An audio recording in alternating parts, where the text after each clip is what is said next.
আপুনি যদি আমাৰ কণ ছাত্ৰ-ছাত্ৰীসকলক উৎসাহিত বিচাৰে আৰু এনেকুৱা ধৰণৰ ভিডিঅ' পাই থাকিব বিচাৰে তেনেহ'লে নিশ্চয়কৈ আমাৰ চেনেলটো ছাবস্ক্ৰাইব কৰিব আৰু কাষত থকা বেল আইকনটো বজাই দিব।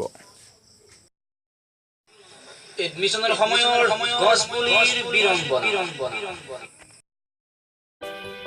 কি তোৰ কিয় মন মাৰি চাইনকি হে নকবি দে আজি মই কলেজত এডমিশ্যন নহ'লা সেই মই জালাৰ পৰিটো লুই থৈ দিছিলোঁ সেই মহেশাৰ ছাগালটো এইবিলাক খাই থৈ গৈছে আজি মই ৩,০০০ টকা খুজিম নেদলি হিয়াক কি বুলি ভাবছি সি মোক হা কি বুলি ভাবছি তাৰ ছাগালে আমাৰ গছৰ বুঢ়ী খাব আৰু মোৰ এডমিশ্যন নহ'ব এইটো কিবা কথা হ'ল নেকি হা আহক আজি সেইকাৰণে কাক বকি আছা জকে যা পাইছে তাকে যা তোৰ এডমিশ্যন হৈছে না কলেজত মই এডমিশ্যন নকৰোঁ মই গাছৰ পৰিটো ৰৈ থৈ দিছিলোঁ তাৰ মনে হাত ছাগালটো খাই থৈ দিছে মই ঢেকা ৰুইছিলোঁ ঢেকা খিনি আৰু তাহাৰে হেমেন যি আছে হেমেন আৰু মাকে তুলি কিনে বেচপা নিছি পইচা মেখানা পাইছি আৰু আমাৰ ঢেকাও নহ'লা আজি আহিলি ফালি মাছি মই গৈছিলোঁ লাও বান্ধাৰ বুলি এটা ৰুইছিলোঁ ভৱেনাৰ এটা আপা জন্ম হৈছি মোৰ লাও বান্ধাৰ পাতকেইটা ছিঙি লৈ গৈছে জ্বলা বতা বেনবা আজি আগ দিম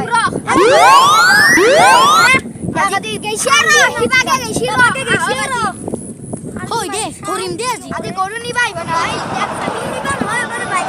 দেখোন বৰ লেবেল মাৰিছে সি বহুত ডাঙৰ ডাঙৰ কথা কয় না ধনী হওক হেমেন আহক আজি দেখো গ্যাং মোক মাৰিবি না কি ইছৰাম দে পৰীক্ষানো দুখে গ'লো আনপিছত দে আয়ো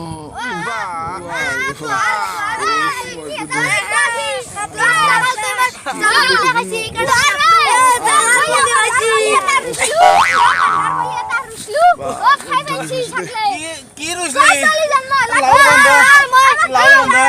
আমাৰ যে এডমিশ্যন নহ'ল ৩,০০০ মই জালাৰ পৰা খাইছি ৩,০০০ টকা দি ৩,০০০ টকা খাইছি মই সেইকাৰণে কলেজ হেৰি নাখো আমাৰ সেইকাৰ বুলি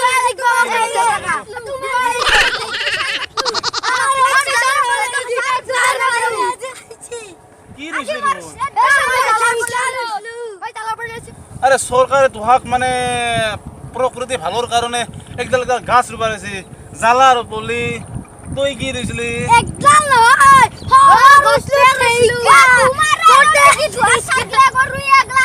ঠিকা রইছিলি ঠিকা রইছিলি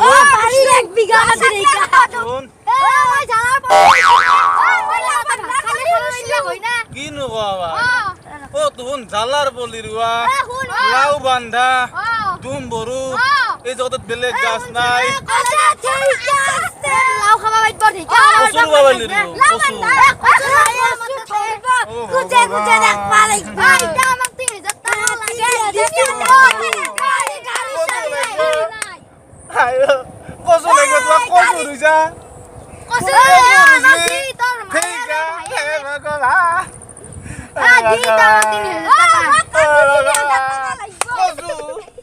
দুম্বাৰু ভগৱান মোক অলপ ভাল চাই জাগা অলপ দি মই মৰি যাওঁ দে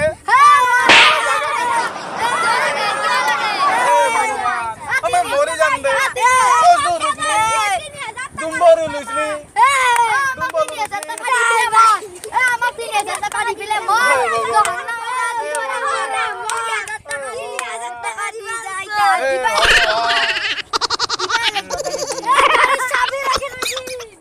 আমাৰ এই ভিডিঅ'টো চাই আছে আমি তেখেতসকলক অনুৰোধ জনাইছোঁ মানে স্পেচিয়েলি ষ্টুডেণ্টবোৰক জনাইছোঁ যে গাছ ৰোৱা কামটো কোনো এদিনৰ কাৰণে নহয় আৰু নহয় কেৱল এডমিশ্যনৰ কাৰণে এইটো চৰকাৰৰ মহান প্ৰচেষ্টা যে আমাৰ অসমখন এই ধৰাখন সেউজীয়া কৰাৰ কাৰণে গতিকে মই দেখিছোঁ ফেচবুকতো দেখিছোঁ হোৱাটছএপতো বহুত ফটো দেখিছোঁ এনেকুৱা যে কাৰোবাই কচু ৰুইছে কাৰোবাই দুম্বৰু কাৰোবাই বা লাও বান্ধা এইবিলাক ৰুইছে সেইবিলাকৰ গছ নোহোৱা নহয় কিন্তু আমি যদি গছ ৰোৱাৰ লগতে আমি সেই গছডাল বিভিন্ন কামত আমি সমাজে ব্যৱহাৰ কৰিব পাৰোঁ কাৰণ জলকীয়ানো কিমান দিন লাগে ৬ মাহ থাকি আৰু নষ্ট হৈ যায় জলকীয়াডাল মৰি যায় বা লাও বান্ধালে কিমান দিন থাকে কিছুদিন থাকি মৰি যায় এনেকুৱা আমি গছ ৰোৱা যিবিলাক বহু দিন থাকে আৰু তোমালোকক সেইকাৰণে অনুৰোধ জনালোঁ যদি ভিডিঅ'টো গাৰ্জেনে চাই আছে তেওঁলোকক অনুৰোধ জনালোঁ ষ্টুডেণ্টক আপোনালোকে ভাল গছ ৰুব দিয়ক ভাল গছ মানে এইবিলাক এই কচু অৰ্ডিনাৰী নহয়, এইবিলাক মানে নুৰুলেও হয়। গতিকে যিডাল গছ আমি ঔষধ হিচাপে ব্যৱহাৰ কৰোঁ, বেলেগ হিচাপে ব্যৱহাৰ কৰোঁ। থেংক ইউ ফৰ ৱাচিং, থেংক ইউ ছ' মাছ।